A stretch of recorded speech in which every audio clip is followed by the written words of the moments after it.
So hello, my name is Tiana Perez, and today I will be presenting on substance use. So just a little bit preliminary information. What is substance use? Substance use is any consumption of drugs or alcohol. Substance abuse is the continuing use of the substance, knowing that consequences can occur. And substance dependence is an addiction to any substance, creating physical withdrawals when use is stopped. And it's important to know these three differences just so we could distinguish the three from being substance use, abuse, and then dependence. So the importance of use versus abuse. I chose the example of coffee because personally I drink a lot of coffee, and I feel that a lot of people within our age group also drink coffee fairly regularly. So regular substance use would just be drinking 1 cup of coffee in the morning just to get your day started. And substance abuse would be drinking multiple cups of coffee throughout the day just to simply keep you awake. And social stigma. So now I'll talk about the social stigma of substance use and how people use false labels against others who use substances and how this creates a stigma between the two. So in a study, just I put this little like flyer here. So basically there's a difference between substance abuser and having a substance use disorder. And basically the only difference between the two was the harsh label of substance abuser. So the study discovered that when someone was labeled as a substance abuser, they will not benefit from any treatment. They're socially threatening, and they actually can control their use of substances. When in fact, there is no difference between a substance abuser and a person with a substance use disorder. And just because they have a harsher label on the substance abuser, that's why social stigma is created. Okay, so now I'll talk about Filipinx social stigma. So social stigma, as we talked about in the last slide, but now we'll just talk about social stigma in regards to Filipinx culture. So this comes from the fear of judgment, the sense of pride/denial, and the lack of resources. So BIPOC, specifically Filipinx, already receive mental and physical health care at a lower rate than white people. And when the care is finally received, it's often suboptimal and it's not to the best of what the care could be. And a lot of factors tie into this. Lack of resources or language barriers all tie into the lower quality of healthcare. But overall, it is also a struggle just to simply be able to reach out and ask to receive any form of healthcare. This comes from the fear of judgment and a sense of pride/denial. So one example I spoke about was having nurses in Filipinx families. So although nurses are trained and throughout nursing school, they're taught to care for patients with mental health issues, just as well as physical health issues. When the mental health issues are affecting their own family members, Filipinx nurses might want to, have the sense of pride or denial and not want to believe that mental health issues could affect their own family members, when in fact they deal with this on a daily basis with patients. So now I would just like to clarify that substance use is fairly normal and there's nothing to be ashamed of. And now we're just going to talk about destigmatizing substance use.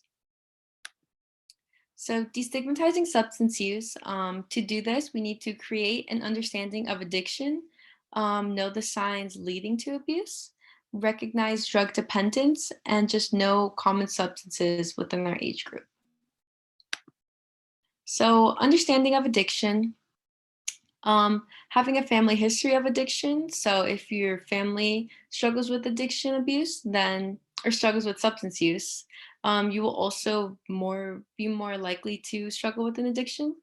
If you live in an environment where illegal drugs are often used and easy to access, you're more susceptible to having an addiction. If you have a history of anxiety, depression, or other mental health conditions, you'll also be more vulnerable to developing an addiction. So these are some signs leading to abuse, and they actually go in order, so I'll just read them as so. So first, you will start using drugs for recreation and take them infrequently and in social settings. And later on, you will begin using drugs on a regular basis, abandoning family and friends in favor of drug use. And you will actually become more concerned about losing your access to drugs. Later on, you will become addicted to drugs and you become more tolerant to the drugs. So instead of feeling actual effects or euphoria from the drugs, you will just become more preoccupied with actually getting them. And you may abandon most or all of your previous interests and relationships. And lastly, you will become dependent on drugs and you will be unable to live without them. And your physical and mental health will begin to deteriorate. And this is basically just recognizing drug dependence. So some of the signs are anxiety, depression, muscle weakness, nightmares, sweating, nausea, body aches, and vomiting. And although these can be fairly normal day-to-day feelings, such as anxiety, you will have known that these symptoms will be increasing because you will have known that you were using substances prior to feeling this. And this is just a little crowd warning. So the next slide contains a clip with explicit language, but there is nothing else besides explicit language within the clip. So then I'll just go ahead and play it now. I need to share my computer audio.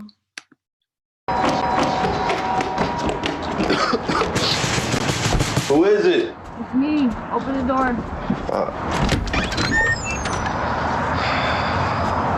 Not today, Rue. Sorry. Come on, man. Don't be a dick. Nah, I'm serious. Can't come in. Look, man. All I need is just like a few OCs. That's all. Sorry, I can't help you. Fez, I've had a really fucked up day, all right? Like, it's been a really, really fucked up day, okay? So I need you to open the door for me, okay? Can you open the door, please? I'm not gonna help you kill yourself, Rue. I'm sorry, but you can't be coming over here no more. Just go home. Fez, don't close the fuck! Fez, open the fucking door, please. I'm begging you, just open the door. Fez! You're full of shit, man. You know you make your living off of selling drugs to teenagers, and now all of a sudden you want to have a fucking moral high ground? You're a fucking dropout drug dealer. You know that? You're a fucking dropout drug dealer with 7 functioning fucking brain cells. Open the door! Fuck you. Fuck you, Fez. Okay? Are you doing this because you care about me? If you gave a shit about me, you wouldn't have sold me the fucking drugs in the first place! But you did! You fucking did! So open the goddamn door! Open the door! I can't do it. Open the door! Sorry. Open the door! Open the door! Open the door! You did this to me! You did this to me, Beth. You fucking ruined my life! The least you could do is open the goddamn door and fix it! I'm fucking serious. I'm so fucking serious. If you don't open this door right now, I swear to God, I will hate you till the day I fucking die. I'm sorry. Ah! You fucking did this to me! Open the fucking door. Open the door, Fizz! Come on, man!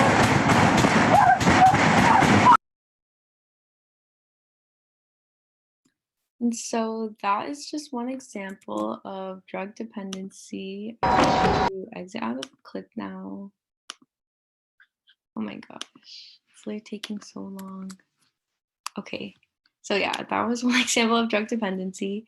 And now I will just talk more about BIPOC social stigma and a little in regards to what we talked about earlier.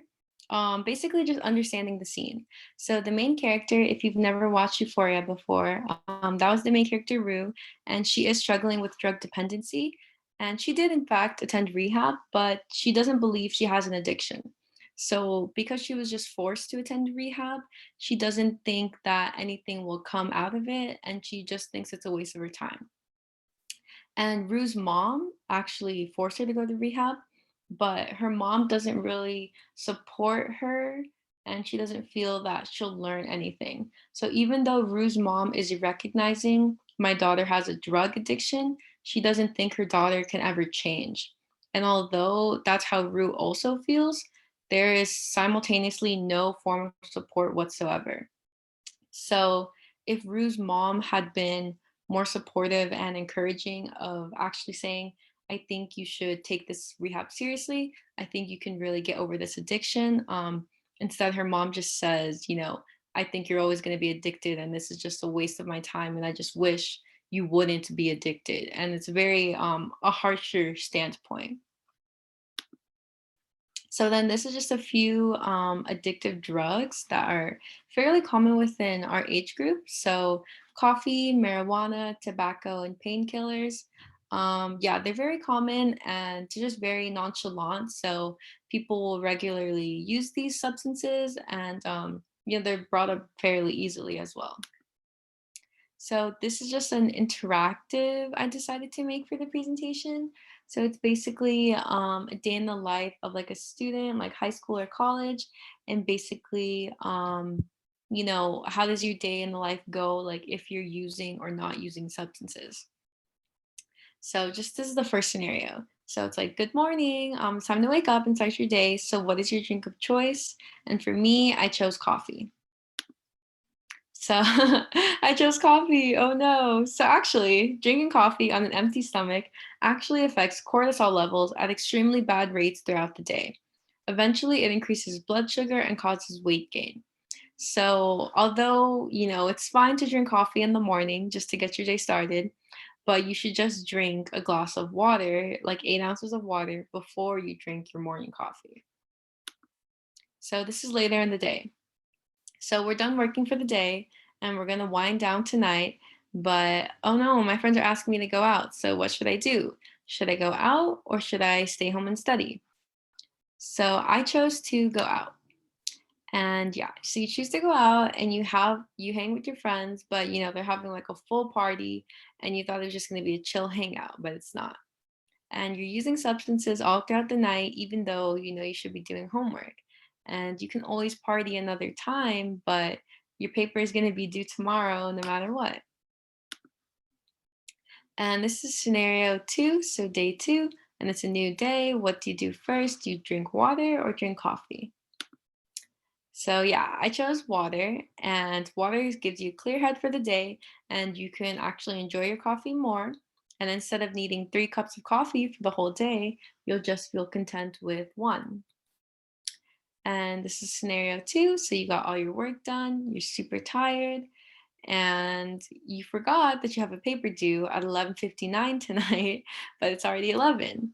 So do you just do your work sober and tired, or do you use substances just to power through? And I chose just to use substances just to power through. But since you have been using substances fairly frequently and every day, you're starting to gain an addiction to them. So you just need to recognize this and regulate yourself before you gain extreme dependency. And this is the end of the activity portion. So nothing is wrong with your substance use as long as you're of legal age. And the key to substance use is regulation and knowing your limits. So slowly begin to integrate healthier practices in your life. And these are just some common reasons for substance abuse. So, peer pressure, mental health issues, and coping mechanisms.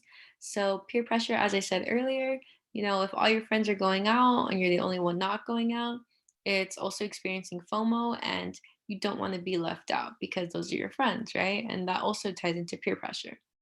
Mental health issues. So, if you're struggling with depression or anxiety, and predominantly in Filipinx and BIPOC families, if you are struggling with mental health issues, you may feel that it's just easier to deal with it on your own instead of reaching out and seeking actual help. And lastly, just as a coping mechanism, which also ties into mental health, if you wake up super tired from the night before, You may drink, 3 or 4 or 5 cups of coffee throughout the day, even though you should only really be drinking 1 cup of coffee. And that's just to help you cope with either mental health issues or even just physical health issues.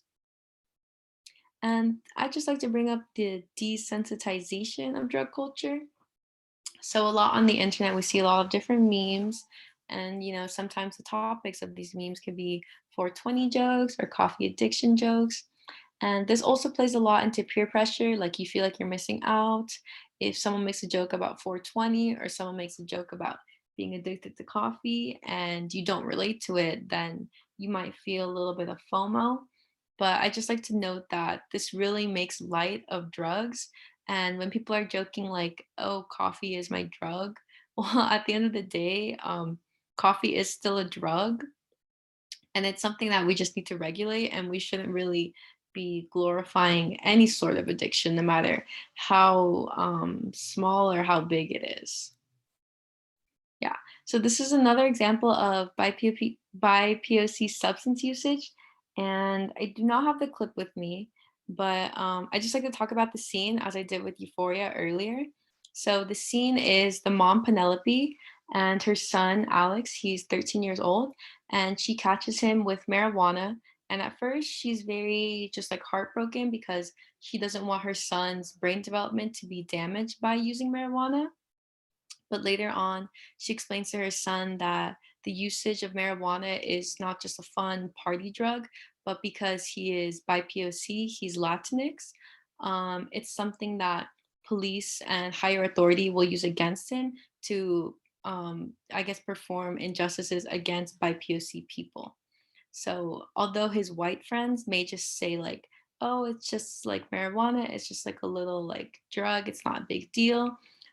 For him, for the son Alex, it is a big deal because the mom Penelope also went through a situation where her and her white friends were caught with marijuana, but the white friends were let off. But the Latinx woman, Penelope, she was actually arrested that night.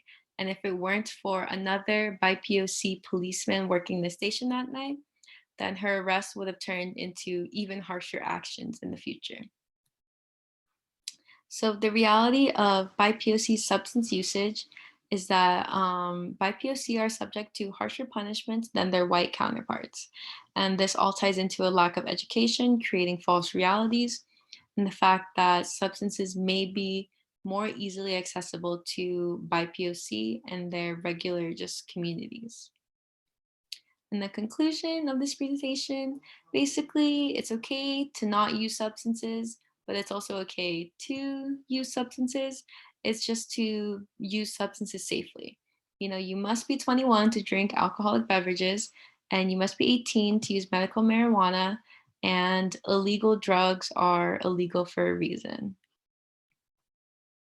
So, one topic that a lot of people like to bring up is, should we just practice abstinence? And I always say, like, you can if you want to. And I think that's the key word in this is want. And it has to be your own actions, your own choices. And you just need to know the dangers and the benefits of certain substances. And I'm in no way encouraging substance usage, but I would just like to educate rather than just create a fear of the unknown. And then these are some resources that I've gathered provided by the US Department of Health and Services. And then lastly, these are just my sources. Okay, thank you.